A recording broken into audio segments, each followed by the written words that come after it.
मेरे प्यारे विद्यार्थियों और उन सभी लोगों को जो इस वीडियो को देख रहे हैं, मेरी तरफ से नमस्कार। टाइम स्पीड डिस्टेंस का जो ये आपका आज का वीडियो है, इसमें बोट एंड स्ट्रीम पर बेस्ड क्वेश्चन करने वाले हैं। इससे पहले बोट एंड स्ट्रीम से रिलेटेड 2 वीडियो मैंने अपलोड कर दी थी और आज की जो वीडियो है वो पिछले वीडियो से, जो सेकेंड बोट एंड स्ट्रीम की वीडियो अपलोड की थी उससे रिलेटेड है। उस सेकेंड वीडियो में हम लोगों ने डिस्कस किया था कि हिट एंड ट्रायल मेथड का यूज करते हुए किस तरीके से, मतलब ऑप्शन का यूज करते हुए किस तरीके से क्वेश्चन को आसानी से किया जा सकता है, उस पर बेस्ड पहला क्वेश्चन आपको दिखाई दे रहा है। ये पहला क्वेश्चन भी हिट एंड ट्रायल मेथड पर ही बेस्ड है, यानी ऑप्शन का फायदा उठाते हुए हम आंसर यहां पर निकालेंगे। लेकिन इसके बाद के जो क्वेश्चन डिस्कस करेंगे वो आपका हिट एंड ट्रायल मेथड से थोड़ा सा अलग, यानी हम डिस्कस करेंगे अलग कौन सा पॉइंट है, कौन सा कंसेप्ट है, क्या हमें सीखना है उसमें। तो हमें यह सीखना है कि नंबर क्रंचिंग कैसे किया जाता है, मतलब क्वेश्चन को नंबर क्रंच करके कैसे सॉल्व किया जाता है और किस तरीके के क्वेश्चन में नंबर क्रंच किया जाता है, वो तरीके के क्वेश्चन यहां पर डिस्कस करेंगे जो कि बोट एंड स्ट्रीम में आपको पढ़ना है। तो चलिए आज की क्लास स्टार्ट करते हैं। पहला क्वेश्चन आपकी स्क्रीन पर दिखाई दे रहा है और पहला क्वेश्चन क्या है। A motorboat went downstream for 28 kilometers and immediately returned. It took the boat twice as long to make the return trip. If the speed of the river flow were twice as high, the trip downstream and back would take 672 minutes. Find the speed of the boat in still water and the speed of the river flow. Hindi में इस question का मतलब है, एक motor boat 28 kilometre धारा की दिशा में जाकर पुनः वापस अपने प्रारंभिक स्थान पर धारा की विपरीत दिशा में चलकर पहुंच आती है, तो इस तरीके से उसे अप स्ट्रीम में लगने वाला टाइम डाउन स्ट्रीम में लगने वाले समय से 2 गुना है। आगे बोला गया है, अगर धारा की गति डबल हो जाती तो वह 28 किलोमीटर डाउनस्ट्रीम में जाकर 28 किलोमीटर अपस्ट्रीम में वापस आने में कुल 672 मिनट समय लेता। तो बताइए कि उस बोट की शांत जल में गति क्या थी। तो बताइए उस बोट की शांत जल में गति क्या थी, यह आपका क्वेश्चन है। तो क्वेश्चन में आपको जो इंफॉर्मेशन दी गई है कि 28 किलोमीटर जाना है और 28 किलोमीटर जाके वापस आना है, तो जो टाइम लग रहा है डाउन स्ट्रीम में, अप स्ट्रीम में उसका डबल टाइम लग रहा है, पहला पॉइंट।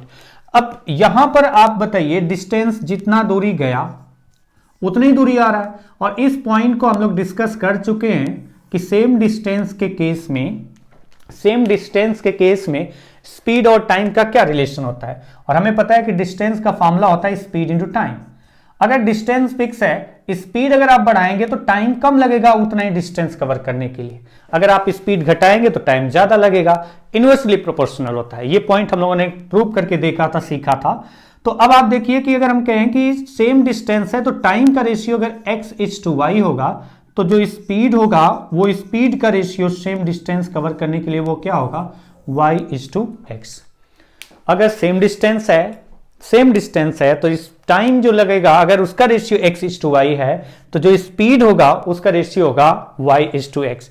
ये हम लोग पॉइंट डिस्कस कर चुके हैं डिटेल में टाइम स्पीड डिस्टेंस जब चैप्टर पढ़ रहे थे शुरू में।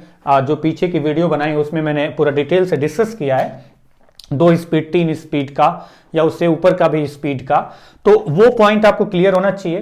तो आपको यहां पर बोला गया है कि एक आदमी जो 28 किलोमीटर डाउन स्ट्रीम में जाता है, तो डाउन स्ट्रीम में अगर वो डिस्टेंस कवर करता है तो कुछ टाइम लगा होगा, अप स्ट्रीम में जब डिस्टेंस कवर कर रहा है तो कुछ टाइम लगा है।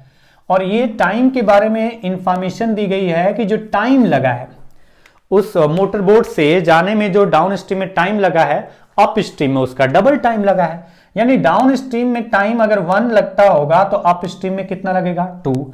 डाउन स्ट्रीम में 10 घंटे लगेगा तो अप स्ट्रीम में 20 घंटे लगेगा, डबल टाइम लगा है। तो हम लिख सकते हैं इस तरीके से, अगर x होगा तो ये 2x होगा। तो सेम डिस्टेंस 28 किलोमीटर गया है, 28 किलोमीटर आया, तो टाइम का रेशियो अगर 1:2 है तो हम कह सकते हैं स्पीड का क्या रेशियो होगा, तो स्पीड का रेशियो होगा 2:1, यानी जो डाउन स्ट्रीम की स्पीड होगी वो अप स्ट्रीम की स्पीड का डबल होगी, तभी ऐसा कंडीशन आएगा।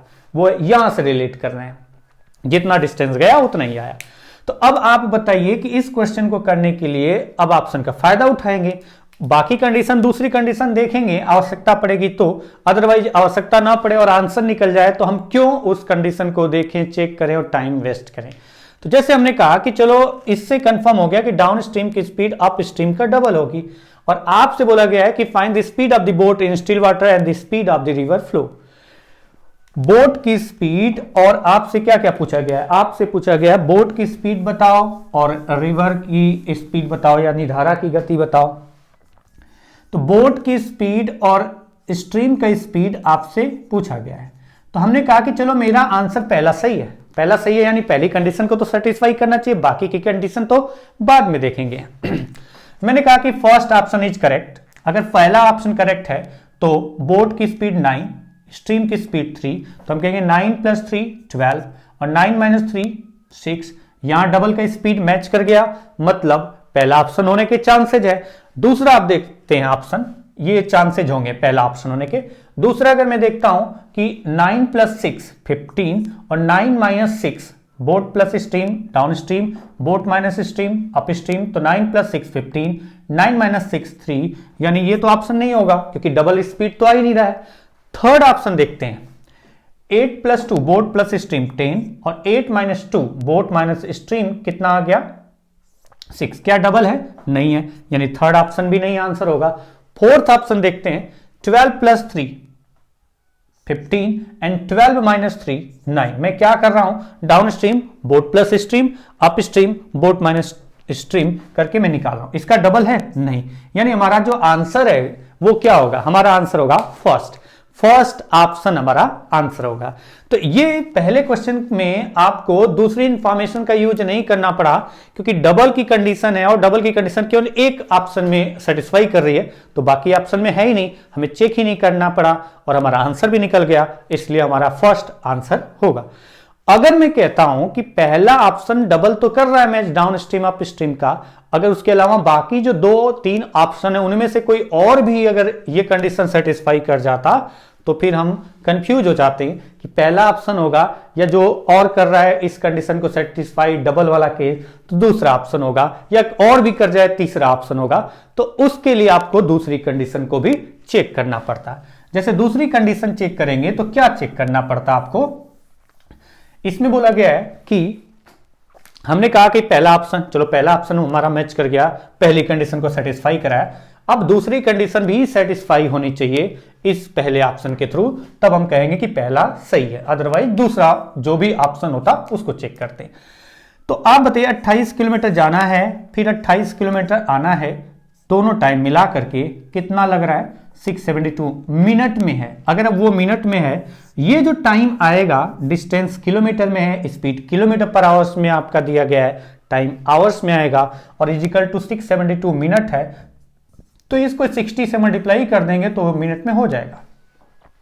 तो ये आपका दूसरा कंडीशन भी चेक करना पड़ेगा अगर आपका एक से अधिक पहली कंडीशन को सेटिस्फाई करने लगे ऑप्शन। तो अब अगर यहां पर हमने कहा कि चलो पहला ऑप्शन सही है तो हमारा 9 + 3, अब यहां पर बोला गया कि अगर वो वही दूरी अगर तय करता तो 672 मिनट लगते, लेकिन कब, जब धारा की गति बोट 9 स्ट्रीम 3, अगर ये धारा की गति जितना है अगर उसका डबल होती मतलब 6, तब आपका वही टाइम वही डिस्टेंस कवर करने में 672 मिनट लगता। अब हम इस वैल्यू के अकॉर्डिंग डाउन स्ट्रीम और अप स्ट्रीम जो आएगा उसके अकॉर्डिंग 672 को मैच कराने की कोशिश करेंगे। अगर ये 672 के बराबर आया तो आंसर है, अदरवाइज नहीं। तो हमारा 6 क्यों लिया जाएगा यहां पर, क्योंकि इस कंडीशन के अकॉर्डिंग तो चलो पहली कंडीशन मैच कर गया, दूसरी कंडीशन में ये बोला गया कि 672 घंटे उसी डिस्टेंस को कवर करने में लगेंगे, लेकिन कब, जब स्ट्रीम का स्पीड डबल होता तब। तो स्ट्रीम का स्पीड डबल करके देखते हैं क्या ये कंडीशन को सेटिस्फाई कर रहा है, कर गया तो मतलब हमारा और कोई ऑप्शन नहीं होगा, पहला ऑप्शन सही होगा। 9 + 6 15 हो जाएगा अप डाउन स्ट्रीम, और अप स्ट्रीम हो जाएगा 9 - 6 3, यानी अगर मैं इसको कैलकुलेट करूं एलसीएम आएगा 15 28 प्लस अगर इसको डिवाइड करें तो 140, 3 से डिवाइड किया 5 5 × 28, तो ये आपका आ गया इनटू कितना 60। क्या ये 672 के बराबर आएगा? तो आप देख सकते हैं 15 से 4, यानी आपका आ जाएगा 168 × 4, और ये 168 × 4 कितना आ रहा है? वो 672 किलोमीटर 672 मिनट आ गया। और अगर ये 672 मिनट आ गया तो हम कहेंगे कि जो हमारा आंसर फर्स्ट है वही आंसर करेक्ट है। अगर ये दूसरी कंडीशन को पहला ऑप्शन सेटिस्फाई नहीं करता तो फिर अब अगले ऑप्शन को चेक करते जिसमें पहली कंडीशन सेटिस्फाई करती तो उसको दूसरी कंडीशन को भी सेटिस्फाई करा करके चेक करते। बट यहां पर तो पहले ही निकल गया। यहां पर तो यह भी नहीं करना पड़ा क्योंकि हमें पहले ही पता चल गया था कि बाकी किसी केस में डबल स्पीड है नहीं, मतलब हमें आगे चेक करने की जरूरत नहीं है कि जबरदस्ती हम चेक करेंगे। अगर हमारा आंसर निकल गया, हमें पता है बाकी 3 ऑप्शन हमारा आंसर नहीं हो सकता, तो हमारा आंसर पहला ही होगा, क्योंकि वो वही अकेले है जो डबल स्पीड दिखा रहा है अप स्ट्रीम से डाउन स्ट्रीम की दी गई कंडीशन के अकॉर्डिंग, मतलब पहला ऑप्शन ही करेक्ट है। आगे के जो क्वेश्चन करने वाले हैं जो आज की क्लास में, वो नंबर क्रंचिंग पर है। नंबर क्रंचिंग की बात करेंगे तो यहां पर ऑप्शन का फायदा उठाने की बात नहीं करेंगे, यहां पर हम अपने माइंड का यूज करते हैं। नंबर क्रंचिंग में नंबर को क्रंच करना है, अपने दिमाग से उठाना है, और अपने दिमाग का मतलब अपने मनमानी नहीं कर लिया कि हमारा तो मन अच्छा लग रहा है कि 99 उठा लेंगे, हमारा तो फेवरेट नंबर है 7, हमारा तो फेवरेट नंबर है 11, हमारा तो फेवरेट नंबर है 27। तो ये कोई नंबर क्रंचिंग का मतलब अपना फेवरेट नहीं देखना है। आपको नंबर क्रंचिंग में ऐसी वैल्यू लेना है जो दी गई कंडीशन को सेटिस्फाई कर जाए, या सेटिस्फाई कराने की कोशिश करेंगे कोई ऐसी वैल्यू लेकर के, लेकिन वो वैल्यू ऐसी हो कि हमें कैलकुलेशन में दिक्कत ना हो। और नंबर क्रंचिंग का जब भी क्वेश्चन बनता है ना, तो चांसेस यही होते हैं कि नंबर क्रंच करने के लिए जो वैल्यू माननी होती है वो इंटीजर में, क्योंकि अगर पॉइंट में मानना पड़ जाए या बहुत बड़ी वैल्यू मानना पड़ जाए तो वो पॉसिबल नहीं है कि हम उतना सोच सके।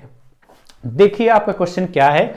तो क्वेश्चन अगला है, वो अगले क्वेश्चन के अकॉर्डिंग चलेंगे कि किस तरीके से होने वाला है अगले क्वेश्चन में नंबर क्रंचिंग का यूज। क्वेश्चन है, a boat sails downstream from point A to point B which is 10 kilometre away from A and then returns to A. If the actual speed of the boat in still water is 3 km/h, the trip from A to B takes 8 hours less than that from B to A. What must be the actual speed of the boat for the trip from A to B to take exactly 100 minutes? अच्छा, इस question में बोला गया है एक नाव धारा की दिशा में A से B 10 किलोमीटर की दूरी जाती है और फिर पुनः B से A 10 किलोमीटर यात्रा करके प्रारंभिक स्थान पर आ जाती है। अगर उस नाव की शांत जल में गति 3 किलोमीटर प्रति घंटा होती तो 3 किलोमीटर प्रति घंटा होती तो उसे डाउन स्ट्रीम में लगने वाला टाइम अप स्ट्रीम में लगने वाले टाइम से 8 घंटे कम लगता। तो डाउन स्ट्रीम में लगने वाला समय अप स्ट्रीम में लगने वाले समय से 8 घंटे कम होता, डिस्टेंस सेम है, कम होता। फिर आगे बोला गया कि उस नाव की शांत जल में गति कितनी होनी चाहिए, उस नाव की शांत जल में गति कितनी होनी चाहिए कि वह नाव A से B 10 किलोमीटर की दूरी 100 मिनट में तय करे। यह आपका क्वेश्चन है। तो मतलब आपको बोट की स्पीड ये नहीं दिया गया है कि बोट की स्पीड 3 km/h से, ये बोला गया था कि अगर 3 किलोमीटर प्रति घंटा बोट की स्पीड होती शांत जल में तब 8 घंटे कम लगता डाउन स्ट्रीम में अप स्ट्रीम के कंपेयर में। लेकिन आपको ये नहीं बोला गया कि 3 किलोमीटर प्रति घंटा है। फिर बोला गया कि A से B का जो दूरी अगर वो 100 मिनट में तय करती है तो शांत जल में नाव की गति क्या थी कि वो 100 मिनट में कवर किया। A से B जाना है, पॉइंट हमारा यहां पर मेन ये है कि जब A से B जाएगी तो वो आपका क्या होगा, डाउन स्ट्रीम। ध्यान ये रखना है डाउन स्ट्रीम A से B है। यानी अगर बी से ए आएंगे तो वो क्या होगा, बी से ए क्या होगा, अप स्ट्रीम। पॉइंट ध्यान देने का यह है कि अगर ए से बी जाएंगे तो वो होगा डाउन स्ट्रीम, कंडीशन के अकॉर्डिंग दिया गया है, और बी से ए आएंगे तो वो होगा अप स्ट्रीम, और ए से बी के बीच का डिस्टेंस कितना है, 10 किलोमीटर। अब आते हैं क्वेश्चन पे। क्वेश्चन ये है कि पहली कंडीशन कि 10 किलोमीटर गया और 10 किलोमीटर आया। अगर बोट की स्पीड होती 3 किलोमीटर पर आवर्स, स्ट्रीम की स्पीड तो पता ही नहीं है, वो हमने कहा x किलोमीटर पर आवर्स। अगर बोट की स्पीड होती 3 किलोमीटर पर आवर्स तो वो 10 किलोमीटर जाने में अप स्ट्रीम में टाइम जो लेता, वो डाउन स्ट्रीम में 10 किलोमीटर जाने में जितना टाइम लेगा उससे 8 घंटे ज्यादा लेता है। या डाउन स्ट्रीम में जो टाइम ले रहा है, अप स्ट्रीम में जितना टाइम ले रहा है, डाउन स्ट्रीम में उससे 8 घंटे कम ले रहा है। कब? जब बोट की स्पीड, अगर बोट की स्पीड 3 किलोमीटर प्रति घंटा होगी। तो चलिए हम कहते हैं कि इस क्वेश्चन में इंफॉर्मेशन के अकॉर्डिंग हम टाइम का डिफरेंस देखें डाउन स्ट्रीम और अप स्ट्रीम में, तो हमें पता है कि अप स्ट्रीम में स्पीड कम होती है तो टाइम ज्यादा लगेगा। तो पहले अप स्ट्रीम का टाइम निकालेंगे। टोटल डिस्टेंस 10, अप स्ट्रीम में स्पीड क्या होगा, 3 माइनस एक्स, डिफरेंस निकालना है। अगली बार 10 किलोमीटर डाउन स्ट्रीम में कितना टाइम होगा, 3 प्लस एक्स इजिकल टू कितने घंटे का डिफरेंस आ रहा है, 8 घंटे का। ये आपका हो गया इक्वेशन, ये पहली कंडीशन के अकॉर्डिंग। अच्छा, अगर मैं इससे निकालूं तो इससे क्या x की वैल्यू निकल आएगी, हाँ x की वैल्यू निकल आएगी। यानी स्ट्रीम का स्पीड अगर मैं इसको सॉल्व करूं पूरा तो स्ट्रीम का स्पीड आ जाएगा। लेकिन यहां पर नंबर क्रंचिंग करना होता है, नंबर क्रंचिंग करने से क्वेश्चन बड़ा आसान हो जाता है। x की वैल्यू निकालनी है, आप बताइए, और x की वैल्यू क्यों निकालनी है वो भी देख लो आप। x की वैल्यू क्यों निकालनी है, तो x की वैल्यू इसलिए निकालनी है कि उससे बोला गया a से b उसे जाना है, यानी 10 किलोमीटर की दूरी तय करना है। किस डायरेक्शन में, डाउन स्ट्रीम में। a से b जाना है यानी 10 किलोमीटर दूरी तय करना, और 100 मिनट में कवर करता है। यानी a से b जब जाएगा तो हमारा डाउन स्ट्रीम आएगा। डाउन स्ट्रीम आएगा मतलब हम क्या कहेंगे कि बोट प्लस स्ट्रीम आएगा। अब a से b जाना है, लास्ट में क्वेश्चन बोला गया है what must be the actual speed of the boat for the trip from A to B to take exactly 100 minute. अगर वो A से B 10 किलोमीटर जाता है 100 मिनट में, यानी जब A से B जाएगा तो स्पीड किस स्पीड से जाएगा, वो डाउन स्ट्रीम में बोट प्लस स्ट्रीम की स्पीड से। तो बोट प्लस स्ट्रीम आपका जो स्पीड है वो 10 किलोमीटर दूरी कितने समय में कवर किया है, तो 10 किलोमीटर दूरी 100 मिनट में कवर किया है। किलोमीटर है तो इसको आवर्स में कन्वर्ट करेंगे, डिवाइडेड बाय 60 जो कि ऊपर जाएगा, तो हम कह सकते हैं boat plus stream is equal to 6 आ रहा है। तो अब इस कंडीशन के अकॉर्डिंग बोट प्लस स्ट्रीम 6 आ रहा है। मतलब अगर हमें स्ट्रीम की स्पीड पता चल जाए तो पूछा गया बोट की स्पीड क्या होनी चाहिए, तो हम बता सकते हैं। तो अब आपका स्ट्रीम का स्पीड यहां से निकल जाएगा। ये बोट का स्पीड जो दिया गया है वो एक्चुअल ना देकर के ये आपको बोला गया कि इफ अगर ऐसा होता तब। स्ट्रीम की स्पीड फिक्स है, लेकिन बोट की स्पीड बोला गया कि 3 किलोमीटर प्रति घंटा होता तब 8 घंटे का अंतर आता। तो बोट की स्पीड कितना होनी चाहिए, स्ट्रीम की स्पीड फिक्स है कि बोट की स्पीड कितना होनी चाहिए कि वो 100 मिनट में A से B 10 किलोमीटर दूरी तय कर ले। तो यहां से 100 मिनट में डिस्टेंस कवर करने का मतलब स्पीड 6 आना चाहिए, और डाउन स्ट्रीम है यानी बोट प्लस स्ट्रीम। तो स्ट्रीम का स्पीड अगर यहां से पता कर लेते हैं तो बोट की स्पीड कितना होनी चाहिए वो आपका आंसर निकल आएगा। अब इसको सॉल्व करेंगे। अब इसको सॉल्व करने की जगह हम नंबर क्रंचिंग करते हैं। नंबर क्रंचिंग किस तरीके से किया जाता है वो तरीका आपका ये होता है, इसको सॉल्व करेंगे, क्वाड्रेटिक इक्वेशन बनेगा नहीं बनेगा वो आप चेक करेंगे। बट अगर मुझे यहां नंबर क्रंचिंग करनी है तो नंबर क्रंचिंग का मतलब यहां पर क्या होगा कि हम वैल्यू पुट करेंगे, x की ऐसी वैल्यू पुट करेंगे जिस वैल्यू पर ये कंडीशन सेटिस्फाई करे। अब यहां पर तो आपको जो दिया गया है ना वो आपका बोट का स्पीड दिया गया है, और आपको यहां पर x जो मानना है ना, माने हैं आप x, यहां पर ये ऑप्शन में नहीं है, आपको ऑप्शन में बोट का स्पीड है और यहां पर आपने स्ट्रीम का स्पीड माना है। तो आप x को इनमें से कोई उठा करके नहीं रखेंगे, आपको अपने अकॉर्डिंग, अपनी सोच समझ के अकॉर्डिंग, अपनी समझ के अकॉर्डिंग ऐसी वैल्यू रखनी है जिससे आपका ये कंडीशन को सेटिस्फाई करे। यही है आपका नंबर क्रंचिंग। नंबर क्रंच करो अपने अकॉर्डिंग, लेकिन वैल्यू हमें ज्यादा बड़ी नहीं सोचना होता है।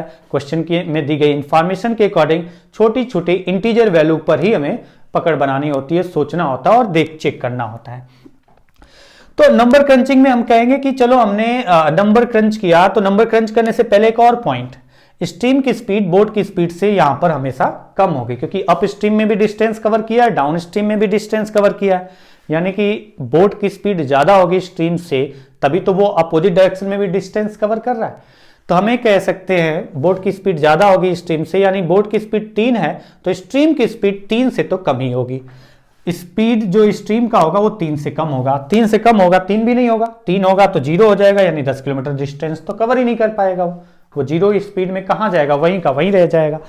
तो स्ट्रीम का स्पीड 3 से कम होगा, और 3 से कम में अगर वैल्यू चेक करना हो तो हमें कौन कौन सी वैल्यू ऐसी दिखती है 3 से कम में। एक इंटीजर वैल्यू 2 है, दूसरी 1 है, तो हम इंटीजर वैल्यू ही चेक करेंगे।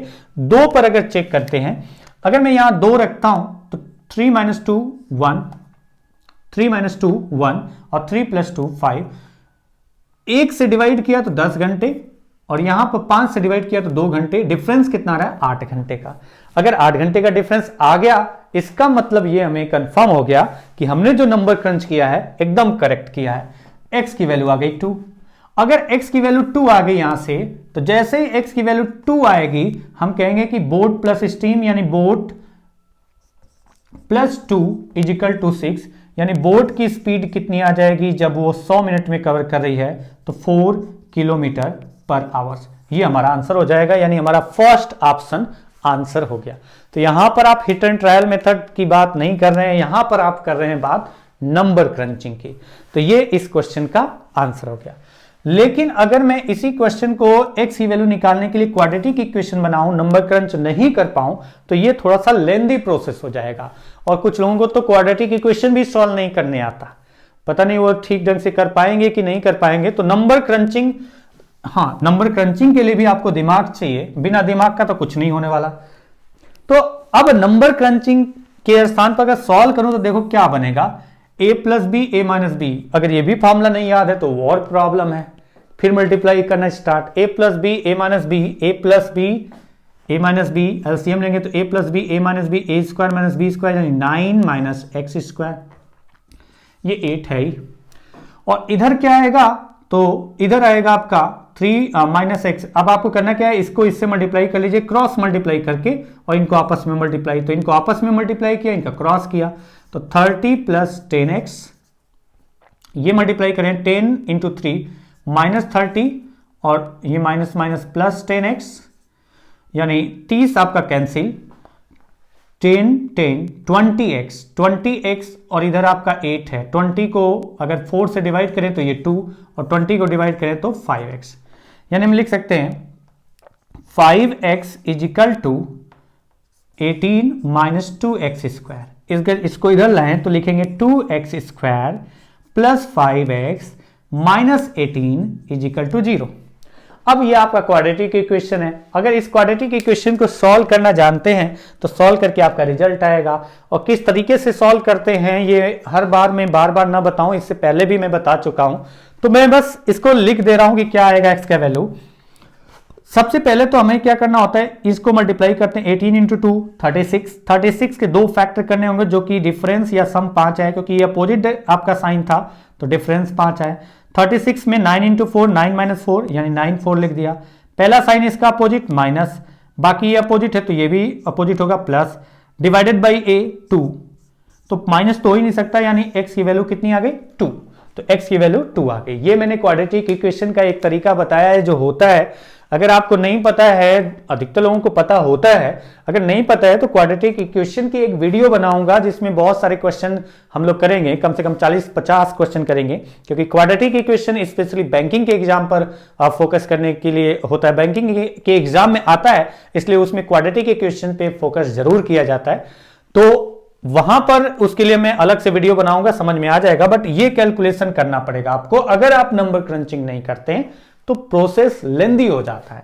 इसलिए नंबर क्रंचिंग करने पर क्वेश्चन को आसान करने के लिए नंबर क्रंचिंग ही करना चाहिए अधिकतर चांसेज में। जब आपको लगे कि नहीं क्वाड्रेटिक इक्वेशन बनेगा और कुछ नंबर अगर हम क्रंच करके वैल्यू को सेटिस्फाई करा सकते हैं तो नंबर क्रंच करना चाहिए आपको। नेक्स्ट क्वेश्चन पर आते हैं। क्वेश्चन नेक्स्ट आपका है,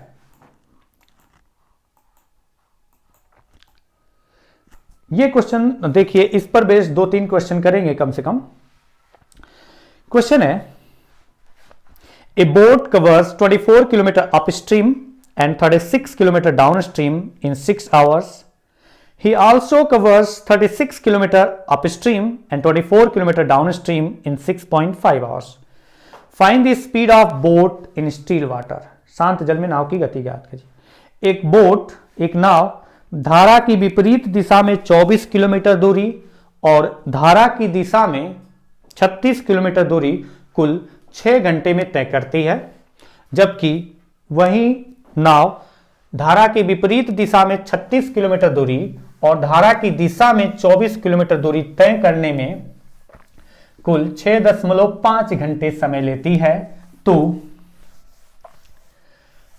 शांत जल में नाव की गति ज्ञात करो। अब इस क्वेश्चन को भी नंबर क्रंचिंग से करेंगे, लेकिन मैं इस क्वेश्चन के लिए पहले तो बताऊंगा बेसिक तरीका। बेसिक तरीका मतलब हम जो मान करके एक्स वाई मान करके सॉल्व करके करते हैं ना, पहले उस क्वेश्चन के उस तरीके को डिस्कस करेंगे, फिर उसके बाद हम यहाँ पर बात करेंगे नंबर क्रंचिंग का। और जो 2-3 क्वेश्चन या 4 क्वेश्चन करेंगे उसमें मैं 2 या 3 क्वेश्चन को बताऊंगा पूरा लिख करके, 3 क्वेश्चन को तो आपका बेसिक तरीका भी बताऊंगा और उसके बाद नंबर क्रंच करके भी बताऊंगा, और चौथा जो होगा नंबर क्रंच करके, उसके बाद आज की क्लास समाप्त करेंगे। लेकिन 4 क्वेश्चन करेंगे इस पर बेस, ताकि आपके जो छोटे छोटे पॉइंट्स है ना वो आपके क्लियर हो जाए। बेसिक तरीके को भी करने में जो कैलकुलेशन होती है उसमें थोड़ी सी आसानी हो जाए, इसलिए थोड़ा सा समझाऊंगा मैं उसको। अच्छा, इस क्वेश्चन में आपसे बोला जा रहा है बोट का स्पीड क्या पता है? नहीं पता है। बोट का स्पीड अगर हमें नहीं पता है तो कुछ तो मानेंगे, तो मैंने कहा कि बोट का स्पीड मैंने मान लिया यहां पर कितना, तो बोट का स्पीड माना है x किलोमीटर पर आवर। और अगर स्ट्रीम का स्पीड पता नहीं है तो उसको भी मान लेते हैं। स्ट्रीम का स्पीड कितना माना, तो हमने कहा कि y kilometre per hour. Boat का speed x kilometre per hour, stream का speed y kilometre per hour. अब यहां से स्टार्ट होता है पूरा इक्वेशन बनाना। देखिए कितना लंबा बन जाएगा अगर क्वेश्चन को पूरा बेसिक तरीके से करेंगे तो। अब आप बताइए कि अगर वो 24 किलोमीटर अप स्ट्रीम में जाता है तो 24 किलोमीटर अप स्ट्रीम में किस स्पीड से डिस्टेंस कवर करेगा? टाइम दिया गया है जाने का आने का, अलग अलग डिस्टेंस को कवर करने का अप स्ट्रीम और डाउन स्ट्रीम में, यानी जोड़ना है दोनों टाइम को, और जो कि 6 घंटे के बराबर आना चाहिए। तो 24 किलोमीटर किस डायरेक्शन में जा रहा है? अप स्ट्रीम में जा रहा है। तो 24 किलोमीटर अप स्ट्रीम में किस स्पीड से जाएगा? बोट माइनस स्ट्रीम, यानी x माइनस वाई। ये 24 किलोमीटर अप स्ट्रीम में जाने का टाइम। और डाउन स्ट्रीम में 36 किलोमीटर चल रहा है, तो प्लस जो डाउन स्ट्रीम में 36 किलोमीटर चला किस स्पीड से? x plus y. और ये दोनों टाइम मिला के कितने घंटे लगा है? 6 घंटे। ये क्वेश्चन में इंफॉर्मेशन दी गई। एक और क्वेश्चन का इंफॉर्मेशन दिया गया है, 36 किलोमीटर अगर वो अप स्ट्रीम में जाता है, यानी 36 अपान अप स्ट्रीम की स्पीड, टाइम आ गया, और प्लस 24 किलोमीटर डाउन स्ट्रीम में जाता तो 24 upon x plus Y equal to 6.5 hours. ये आपका 2 इक्वेशन तरीके से बना दिया। अब अगर इस इक्वेशन को सॉल्व करें तो ये अगर आपने पढ़ा होगा कभी पहले, मैंने तो मेरे टाइम में जब मैंने पढ़ा था तो उस टाइम पर क्लास 8 में पढ़ाया गया था कि अगर 1 अपान एक्स 1 अपान वाई के फॉर्मेट में, तो उसको ऊपर ले जाने के लिए हम कहते थे कि 1 upon X equal to U, 1 upon Y equal to V. फिर आपका कुछ अच्छा सा इक्वेशन बनता था जिसमें डिनोमिनेटर हट जाता था। तो वही कॉन्सेप्ट यहां पर यूज कर रहा हूं मैं, पूरा भी डिटेल से बता रहा हूं इस क्वेश्चन को। आप फिर उसके बाद ये वाला प्रोसेस नहीं लिखेंगे कि अगर मैं कहता हूं कि x माइनस वाई नीचे है, x प्लस वाई ऊपर है, तो मैं कहूं कि 1 upon X minus Y equal to A लिख दूं, और 1 upon X plus Y equal to B लिख दूं। तो क्या हमारा ये अच्छा सा इक्वेशन नहीं बन जाएगा? Linear equation 2। 1 upon X minus Y है तो मैं लिखूंगा इसको कितना, तो मैं लिख सकता हूं इसको 24 ए अप स्ट्रीम ए 1 अपान एक्स माइनस वाई 24 ए। इसको क्या लिख सकता हूं? 1 अपान एक्स प्लस वाई है तो बी, यानी प्लस 36 बी इजिकल टू कितना? 6 घंटे। अच्छा, अगर वही दूसरा इक्वेशन देखें तो उसमें भी वही अप्लाई कर सकते हैं। उसमें भी वही अप्लाई करेंगे तो आप क्या लिखेंगे? 36, क्योंकि ये 1 अपान एक्स माइनस वाई है तो ये ए का फॉर्मेट बनेगा, प्लस ये एक्स प्लस वाई का है पार्ट तो बी का फॉर्मेट बनेगा, इजिकल टू 6.5। यहां से ए और बी की वैल्यू कैलकुलेट करेंगे। अच्छा, अगर यहां से ए और बी की वैल्यू कैलकुलेट करेंगे तो ए और बी की वैल्यू कैलकुलेट करने का तरीका भी होता है। इसको तरीका क्या होता है कि हम पहले बराबर करते हैं, या तो बी को ऊपर नीचे न्यूमेरिकल वैल्यू इनकी जो कोफिशिएंट होंगे बराबर होंगे करेंगे, या फिर ए का कोफिशिएंट बराबर करते हैं और फिर उसके बाद उनका साइन अपोजिट करते हैं। अगर अपोजिट है तो जोड़ करके कट जाता है, और अगर सेम है तो माइनस करके कट जाता है। यही करते रहे आप, अगर नहीं करते रहे तो देख लेना एक बार, यही करते रहे। लेकिन आप देखिए कि इस तरीके के क्वेश्चन में मेरी स्पीड हो सकता है कि ज्यादा हो, बट ध्यान से समझिए कि इस तरीके के क्वेश्चन में जब भी आप अगर सॉल्व करते हैं तो आपको करना क्या होता है, बराबर करना होता है, माइनस करना पड़ेगा इस क्वेश्चन में, क्योंकि जब भी ऐसा क्वेश्चन आएगा तो इस तरीके के क्वेश्चन में हमेशा ये कहीं भी माइनस नहीं रहेगा। जब भी अगर ऐसा क्वेश्चन आएगा तो माइनस तो होने के चांसेज ही नहीं है, क्योंकि ये हमेशा प्लस की बात की जा रही है। इस तरीके के क्वेश्चन की बात कर रहा हूं। अब वो डिफरेंस देना स्टार्ट कर दे तो अलग केस है, लेकिन इस तरीके का क्वेश्चन जिसमें दोनों टाइम का सम आपको दिया गया है तो हमेशा प्लस आएगा। सॉल्व करने के लिए जैसे भी आप करते हैं वो करते हैं, लेकिन मैं कहता हूं कि मेरे को बी की वैल्यू निकालना मन कर रहा है, पहले निकालूं। मैं बी की वैल्यू पहले निकाल रहा हूं। ए कैंसिल करना पड़ेगा, मैंने कहा बराबर हो गया, कैंसिल हो गया, बराबर भी हो गया और साइन भी अपोजिट कर दिया और कैंसिल भी कर दिया, लेकिन मैंने उसको लिख करके दिखाया नहीं। अब अगर आपको ऐसा क्वेश्चन जब भी आया है तो आप करिए क्या कि बी की वैल्यू अगर निकालनी है तो ए को कैंसिल करिए, अगर ए की वैल्यू निकालनी है तो बी को कैंसिल करिए। हमने कहा बी की वैल्यू मैं निकाल रहा हूं तो ए को कैंसिल करूंगा, और अगर ए को कैंसिल करूंगा तो हमें करना क्या होता है वो आपको मैं बता चुका हूं बार बार कि बराबर करना होता है कोफिशिएंट, फिर साइन अपोजिट करना होता है। लेकिन मैं यहां पर कर रहा हूं क्या कि डायरेक्टली ये सब बराबर और साइन अपोजिट करने की जगह मुझे पता है करना है, हो जाएगा। तो b की वैल्यू निकालना है तो सीधा सीधा इसमें रेशियो क्या है इनके कोफिशिएंट में, तो ये 24 12 से 2 टाइम और ये 3 टाइम। अब मैं सॉल्व कर रहा हूं इसको, डायरेक्टली b की वैल्यू दिख रही है, निकल रही है। 3 का मल्टीप्लाई क्रॉस मल्टीप्लाई करना है, 3 जो नीचे है उसको ले जाके 6 से मल्टीप्लाई किया 18 माइनस ऊपर वाले का मल्टीप्लाई नीचे वाले से किया 2 इंटू 6.5 यानी 13 डिवाइडेड बाय, वैसे ही यहां पर करना है 3 इंटू 36 108 माइनस 2 इंटू 24 48।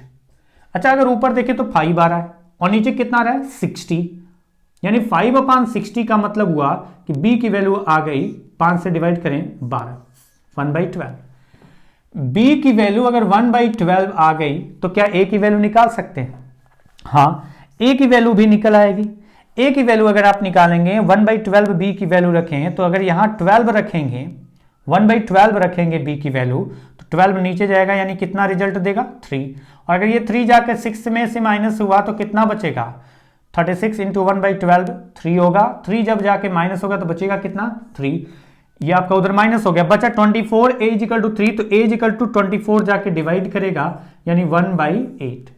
तो यहां से आ गया b का वैल्यू 1/8, सॉरी a का वैल्यू आ गया 1/8, b का वैल्यू 1/12, a का वैल्यू 1/8। 1 ऊपर है, इसमें भी 1 ऊपर है, नीचे x प्लस वाई है, यानी हम लिख सकते हैं कि x प्लस वाई जो आएगा वो 12 होगा। 1 1 मैच किया, x माइनस वाई जो आएगा वो कितना होगा 8 होगा, यानी हम कह सकते हैं कि अगर मैं इसको ऐड करूं तो 2x equal to 20 then x equal to 10। अगर x की वैल्यू 10 आ गई मतलब बोर्ड का स्पीड कितना आ गया 10 किलोमीटर प्रति घंटा। ये आपका बेसिक तरीका। और अगर मैं यहीं पर बात करूं कि इस बेसिक तरीके के बाद मैं यहां पर बात कर रहा हूं कि इतना लेंदी प्रोसेस लिख करके करने की जगह नंबर क्रंचिंग किस तरीके से अप्लाई करना है इस क्वेश्चन में, तो नंबर क्रंचिंग अप्लाई करने के लिए कैसे आप अप्लाई करोगे वो आप देखिए। मैं इसको रफ करके बता रहा हूं। तो अब आपका क्या है, बिना रफ किए थोड़े ना बताया जा सकता है, रफ तो करना ही पड़ेगा। तो चलिए अब आपका दूसरा जो नंबर क्रंचिंग का तरीका मैं यहां पर बता रहा हूं, वो नंबर क्रंचिंग का तरीका कुछ ऐसे होगा कि बोला गया 24 किलोमीटर वो अप स्ट्रीम में कवर करता है। 24 अप स्ट्रीम को यू से इंडिकेट कर दे रहा हूं मैं यहां पर, और डाउन स्ट्रीम में 36 किलोमीटर, तो 36 डी इजिकल टू कितने घंटे लगे 6 घंटे। दूसरा पॉइंट आता है यहां पर कि अगर वो 36 किलोमीटर डाउन अप स्ट्रीम में कवर करता, 36 अपान यू, वही चीज लिख रहा हूं, इसलिए फिर से नहीं बता रहा हूं क्यों यू से डिवाइड कर रहा हूं, टाइम निकाल रहा हूं, distance upon up stream speed plus 24 kilometre down stream में कवर करता, 24 upon down stream speed equal to कितना आता, 6.5 आवर्स आता। अब आप देखिए कि नंबर क्रंच कैसे करना है। नंबर क्रंच करने के लिए देखिए 24 up stream, 36 up stream, 36 down stream, ये कुछ गलत लिखा है मैंने, sorry, 24 up stream, 36 up stream, 36 down stream, 24 down stream, यानी डाउन स्ट्रीम के साथ भी 24-36 है, अप स्ट्रीम के साथ भी 24-36 है। तो हमें दिखाई दे रहा है कि 24 और 36 में कोई ऐसी वैल्यू जो 24 और 36 दोनों का फैक्टर हो, दोनों को डिवाइड करता हो।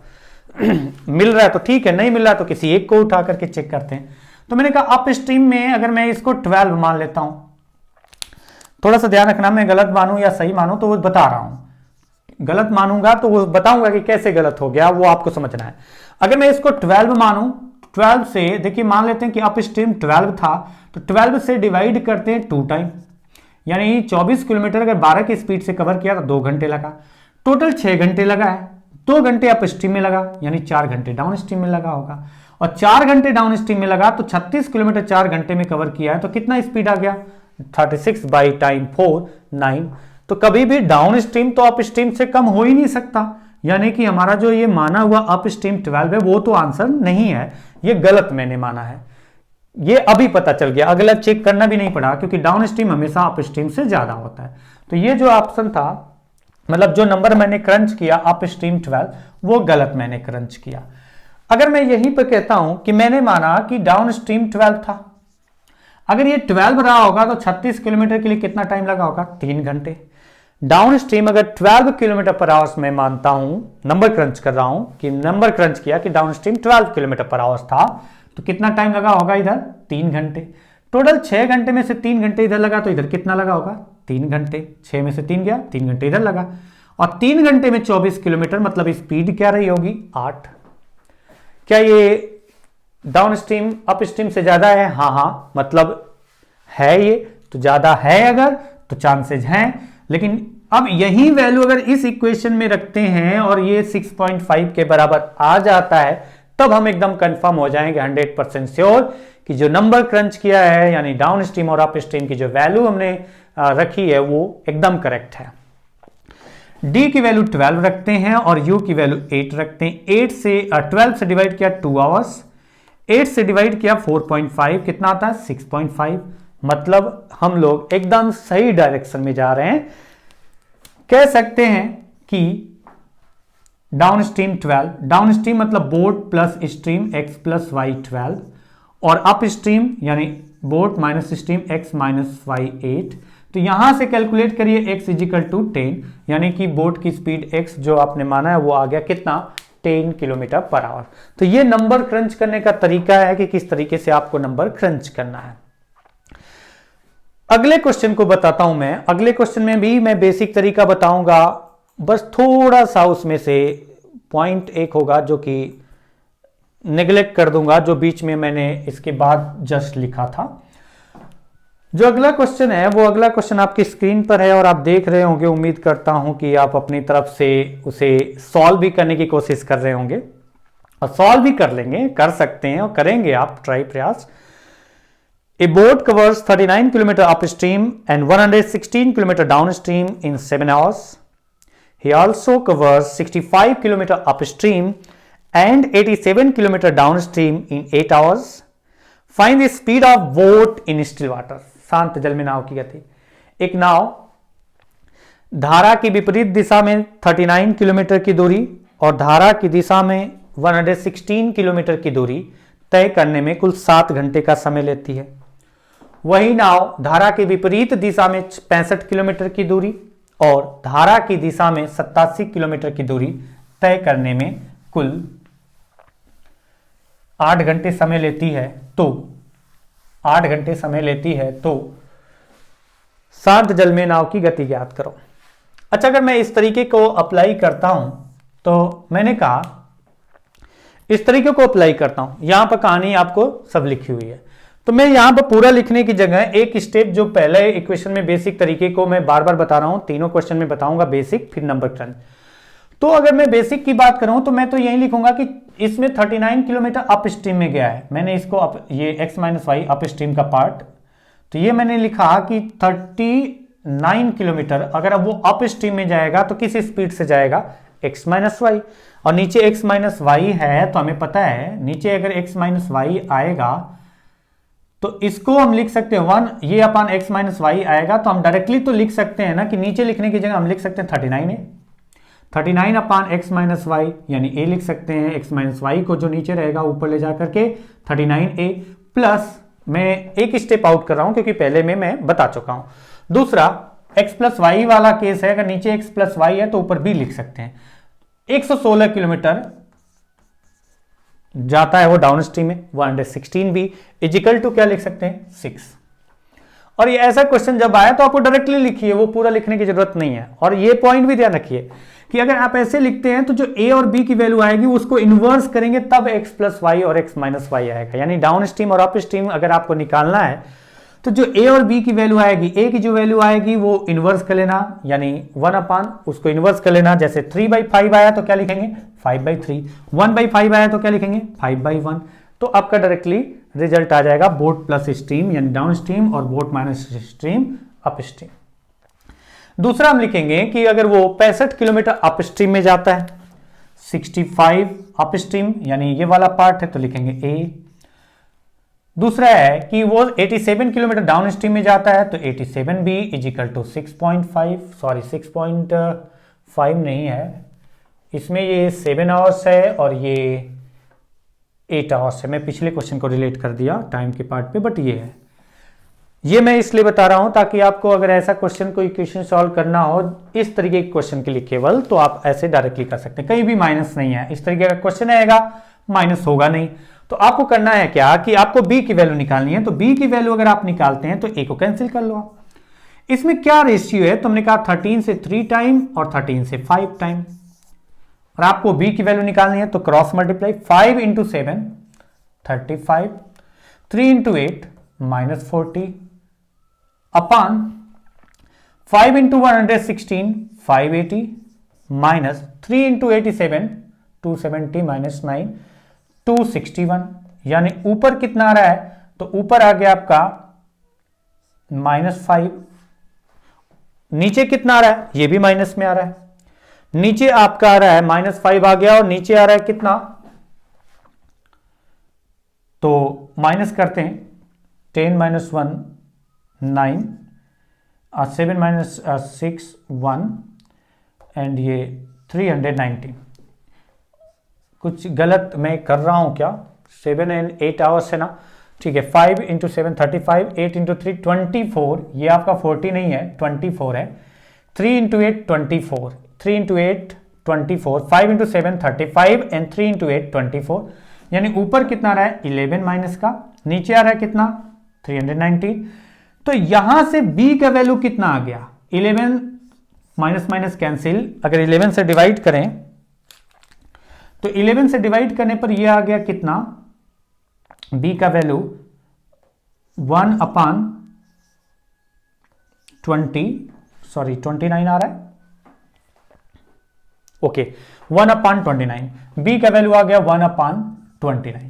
और अगर मैं b का वैल्यू किसी इक्वेशन में रखता हूं या तो इसमें या तो इसमें लग रहा है आसान थोड़ा सा, कि अगर मैं यहां पर 1 अपान 29 रखूंगा तो 87 इंटू 1 अपान 29, 29 से डिवाइड करें 3, और 3 जब इधर जाएगा तो माइनस होगा तो कितना बचेगा 5, और 65a ये तो उधर जाके माइनस होगा तो बचा 5, 65a इजिकल टू 5 है तो a इजिकल टू 65 से डिवाइड करेंगे 1 अपान 13, यानी a की वैल्यू आ गई 1 अपान 13। तो हम कह सकते हैं यहां से कि 1 मैच किया, x प्लस वाई कितना आ गया 29, और x माइनस वाई कितना आ गया यहां से 13, तो आप यहां से x की वैल्यू निकालेंगे तो कितना आ गया 21, 42 आएगा 2x का वैल्यू, तो x का वैल्यू आ जाएगा 21। तो ये आपका बोट का स्पीड इन स्टिल वाटर आ गया, शांत जल में नाव की गति। कुछ इस तरीके से इक्वेशन बना के सॉल्व किया। अगर मैं यही नंबर क्रंच की बात करूं तो नंबर क्रंचिंग किस तरीके से होगा वो थोड़ा सा डिस्कस करते हैं। तो नंबर क्रंचिंग के पार्ट पे आपको देखना क्या है, नंबर क्रंच करना है, किस तरीके से करना है वो आप देखो। जैसे बोला गया कि कितना किलोमीटर गया था वो डाउन स्ट्रीम में, अप स्ट्रीम में 39 kilometre, 39 upon up stream plus 116 kilometre down stream में, तो 116 upon down stream is equal to 7 hours. फिर बोला गया था 65 किलोमीटर अप स्ट्रीम में जाता है और 87 किलोमीटर डाउन स्ट्रीम में जाता है, तो टोटल 8 आवर्स लगते हैं। यही तो दिया गया था पूरे इक्वेशन में जो इंफॉर्मेशन दी गई थी, मतलब क्वेश्चन में जो इंफॉर्मेशन दी गई थी वो ये दी गई है। नंबर क्रंच करते हैं। अच्छा 39 65 अप स्ट्रीम के साथ है और डाउन स्ट्रीम के साथ 116 और 87 है, किसका फैक्टर आसान लग रहा है, 116 87 का या 39 65 का? तो हम कहेंगे 39 65 का आसान लग रहा है। तो 39 65 में ऐसा कुछ कॉमन है जो 39 का फैक्टर हो, 65 का फैक्टर हो, कुछ अप स्ट्रीम में आसानी हो? तो हमने कहा 13 तो एक ऐसी वैल्यू है जिस पर ये कैंसिल हो जाएगा। अगर मैं इसको 13 लेता हूं तो कितनी बार गया, 3 टाइम, 13 3 जा 39, 39 आ गया, 3 टाइम्स आ गया, 7 आवर्स लगा है। यहां पर अगर 13 अप स्ट्रीम मानता हूं तो 3 घंटे लगा इधर, 7 घंटे में से 3 घंटे इधर लग गया तो इधर लगा होगा 4 घंटे, और 4 घंटे में 116 किलोमीटर चला है, यानी डाउन स्ट्रीम कितना रही होगी, 4 से डिवाइड करो 29। और अगर यही 29 यहां पर रखें और अप स्ट्रीम 13 यहां रखें तो ये आपका अगर 8 आ गया, तो जो हमने नंबर क्रंच किया है वो सही किया है। तो अब आप यहां देखिए कि 13 से डिवाइड करें 5 और 29 से डिवाइड करें 3, 5 और 3 कितना होता है, 5 + 3 8, मतलब एकदम सही जा रहे हैं हम लोग, सही डायरेक्शन में और सही आंसर निकलने वाला है। तो इसमें से जो आपका डाउन स्ट्रीम है यानी बोट प्लस स्ट्रीम 29 और अप स्ट्रीम यानी x - y boat minus stream 13, calculate किया तो x की वैल्यू कितनी आएगी, 2x की वैल्यू आएगी 42, तो x की वैल्यू आ जाएगी 21, यानी x का वैल्यू, बोट का स्पीड जो शांत जल में नाव की गति है वो 21 किलोमीटर प्रति घंटा है। ये इस क्वेश्चन का आंसर है। तो नेक्स्ट क्वेश्चन पे चलते हैं।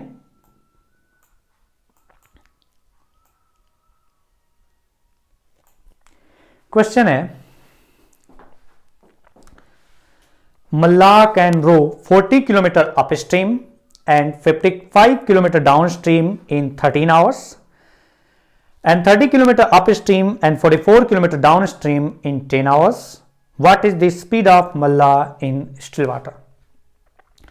एक मल्लाह है जो कि 40 किलोमीटर धारा की विपरीत दिशा में फिर 55 किलोमीटर धारा की दिशा में चलता है, तो कुल 13 घंटे समय लेता है। और अगर वह धारा के विपरीत दिशा में 30 किलोमीटर तथा धारा के विपरीत दिशा में 44 किलोमीटर चलता है तो कुल 10 घंटे समय लेता है। शांत जल में मल्लाह की गति ज्ञात करो। अच्छा, अगर फिर से हम यहां पर क्वेश्चन को डिस्कस करें, इस क्वेश्चन को भी बेसिक तरीके से मैं एक बार बताऊंगा, बाकी नंबर क्रंच तो आपको समझ में आ रहा होगा। बेसिक तरीका इसलिए बता रहा हूं क्योंकि आपको अगर बेसिक तरीका करना पड़े तो वहां पर जो मैं b की वैल्यू या a की वैल्यू निकाल रहा हूं, किस तरीके से निकाल रहा हूं वो आप समझ जाओ। इस तरीके के क्वेश्चन में उस तरह से आप निकाल सकते हैं। 40 किलोमीटर वो जाता है अप स्ट्रीम में, यानी x - y नीचे आएगा, अगर आएगा तो हम लिखेंगे 40a, और दूसरा डाउन स्ट्रीम में चलता है 55 किलोमीटर, तो हम लिखेंगे 55b इज इक्वल टू कितने घंटे लगे, 13। सेम प्रोसेस अगले पार्ट पे करते हैं। 30 kilometre up stream 1/x - y, 30/x - y आएगा तो उसको a लिख दिया, प्लस सेम प्रोसेस जैसा उसमें किया था 45 किलोमीटर डाउन स्ट्रीम में तो x + y आएगा तो उसे b लिख दिया। ये 10 घंटे आना चाहिए। मैंने कहा b की वैल्यू निकाल रहा हूं मैं, और b का वैल्यू निकाल रहा हूं तो a कैंसिल, अगर a कैंसिल हो गया तो क्या रेशियो आ गया, 4 और 3 का, 4 और 3 का रेशियो आ गया। 4 3 का रेशियो आया तो हम करेंगे क्या, 3 × 13 39, 4 × 10 40, क्योंकि मैं बेसिक बता चुका हूं बार बार तो थोड़ा सा स्पीड बढ़ा दे रहा हूं। 3 × 55 165 माइनस 4 × 44 176, ये -1 ये -11 1/11। b की वैल्यू आ गई प्लस का भी वैल्यू आएगा क्योंकि माइनस माइनस कैंसिल। b का वैल्यू आ गया 1/11। a का वैल्यू कितना आएगा, तो b का वैल्यू अगर 1/11 है तो ये कितना आएगा 55 इंटू 1/11, 55 इंटू 1/11 5, 5 इधर जाएगा तो बचेगा कितना 8, 40a, क्योंकि ये इधर चला गया है तो जो रिजल्ट आया 8, 40a इज इक्वल टू 8, तो a इज इक्वल टू 40 से डिवाइड किया यानी 1/5। तो हमें 1 1 मैच कर गया यानी x माइनस वाई कितना आ गया 5, 1 1 मैच किया x प्लस वाई कितना आ गया 11। तो इसको सॉल्व करें तो x की वैल्यू कितनी आएगी ऐड करने पर 2x इज इक्वल टू 16 यानी x is equal to 8। That means the speed of the boat, the speed of the मल्लाह in the still water will be 8 kilometre per hour. Boat का मतलब यहां पर हम बात करें मल्लाह की, तो मल्लाह बोट से चल रहा है तो वो आपका उसका स्पीड आ गया बोट का। अच्छा, अगर मैं इसको नंबर क्रंचिंग से करता हूं, इसी क्वेश्चन को अगर मैं नंबर क्रंचिंग से करूं तो क्या आंसर होगा उसको दिखा रहा हूं मैं। नंबर क्रंचिंग में जो मैं प्रोसेस बता रहा हूं वही अप्लाई करना है। अगले क्वेश्चन में मैं डायरेक्टली नंबर क्रंचिंग करूंगा, वो लास्ट क्वेश्चन होगा। 40 किलोमीटर अप स्ट्रीम में गया प्लस डाउन स्ट्रीम में कितना गया, तो डाउन स्ट्रीम में वो जाता है 55 किलोमीटर और टोटल कितना लग रहा है 13 घंटे। वहीं पर बोला गया कि अगर वो 30 किलोमीटर अप स्ट्रीम में जाता और डाउन स्ट्रीम में जाता 44 किलोमीटर तो टाइम कितना लगता 10 घंटे। तो बताइए क्या थी बोट मल्लाह की स्पीड शांत जल में। अच्छा, इसमें 10 मान सकते हैं, लेकिन अगर 10 मानेंगे अप स्ट्रीम को, इसको अगर 10 मानेंगे तो ये 10 मानेंगे आप अगर, तो 10 से कितना 4 घंटे, 13 से 4 गया तो कितना बचा, 13 से 4 गया तो बचा कितना 9, और 9 से डिवाइड करें तो ये वैल्यू बड़ी खतरनाक आ रही है, पॉइंट में भी अच्छी सी वैल्यू नहीं आ रही है, तो हम ऐसी वैल्यू चेक नहीं करेंगे। हमने कहा कि इसमें 10 कॉमन था, इसमें 11 भी तो कॉमन है, तो हम 11 वाला पार्ट देखते हैं। अगर मैं कहता हूं कि 11 डाउन स्ट्रीम है तो कितने घंटे लगेगा, यहां पर 11 से डिवाइड किया 5 आवर्स, 13 घंटे में से 5 घंटे इधर लग गया तो बचा कितना 8 घंटे इधर लगा होगा, और 8 घंटे में 40 किलोमीटर यानी स्पीड क्या रही होगी 5, यानी यहां पर आ गया अप स्ट्रीम का स्पीड 5, डाउन स्ट्रीम का स्पीड 11। लेकिन हम ये नहीं कहेंगे कि हमने सही लिया है, हमें इस 11 और 5 के अकॉर्डिंग वैल्यू पुट करके देखना होगा कि ये 10 के बराबर आ रहा है। अगर आ गया तो हमने जो माना है, जो नंबर क्रंच किया है एकदम करेक्ट है, हमें आगे बढ़ने की जरूरत है। तो चेक करते हैं, डाउन स्ट्रीम 11 और अप स्ट्रीम 5 रखते हैं, तो 5 से डिवाइड किया 6 घंटे, 11 से डिवाइड किया 4 घंटे, 6 और 4 10, मतलब जो हम नंबर क्रंच किए थे एकदम करेक्ट है, हम सही डायरेक्शन में जा रहे हैं, तो हमें बस आगे बढ़ के आंसर निकालना है।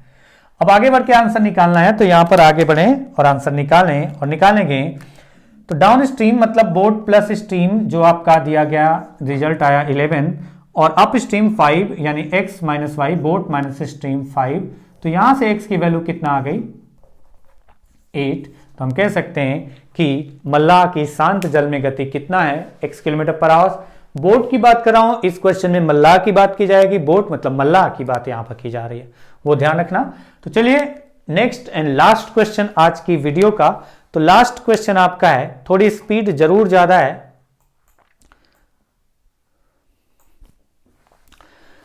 इस क्वेश्चन को हम लोग सिर्फ नंबर क्रंचिंग का यूज करते हुए आंसर निकालेंगे।